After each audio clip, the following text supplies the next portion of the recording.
Hair growth কি কমে যাচ্ছে? এটা নিয়ে খুব চিন্তিত, খুবই মন খারাপ, ইভেন ডিপ্রেশনে পড়ে যাচ্ছেন। তাহলে আমরা কি করব? আমরা কিছু সাপ্লিমেন্ট নিই।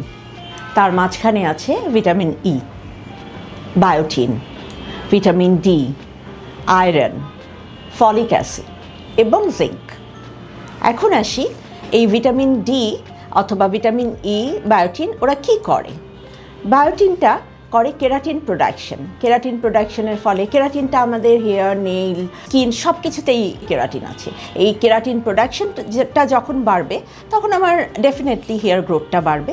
ভিটামিন ডি কি করে? নিউ হেয়ার ফলিকলটাকে গ্রো করে। তার মানে আমার হেয়ারের যে বাল্ব আছে বা এই যে ফলিকল আছে, হেয়ারের মাথায় যে গোল এক ধরনের বাল্বের মতো দেখা যায়, সবাই দেখবেন একটা চুল টানলে সেই হেয়ার ফলিকলের গ্রোথটাকে বাড়ায়।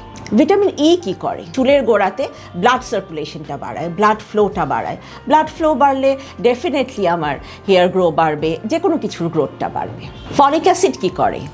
সেম, ফলিক অ্যাসিডও হেয়ার ফলিকলের উপর কাজ করবে এবং হেয়ার সেল, হেয়ারের মধ্যে প্রতিটা বডির প্রত্যেকটা কিছুতেই কিন্তু সেল আছে, সেরকম হেয়ারেও সেল আছে, নেইলে সেল আছে, স্কিনের সেল আছে। ফলিক অ্যাসিড হেয়ার সেলটাকে রিজেনারেশন করে। আর আয়রন করে হেয়ারের অক্সিজেন সাপ্লাইটাকে বাড়ায়। জিঙ্ক একই রকমভাবে কাজ করে, রিজেনারেশন বাড়ায়, হেয়ার সেলের গ্রোথকে বাড়ায়। আমি সাপ্লিমেন্টের কথা বললাম, তার মানে এই না যে আপনার ফার্মেসি থেকে বা যে কোনো দোকান থেকে সাপ্লিমেন্ট কিনে দিনের পর দিন খেতে থাকবেন।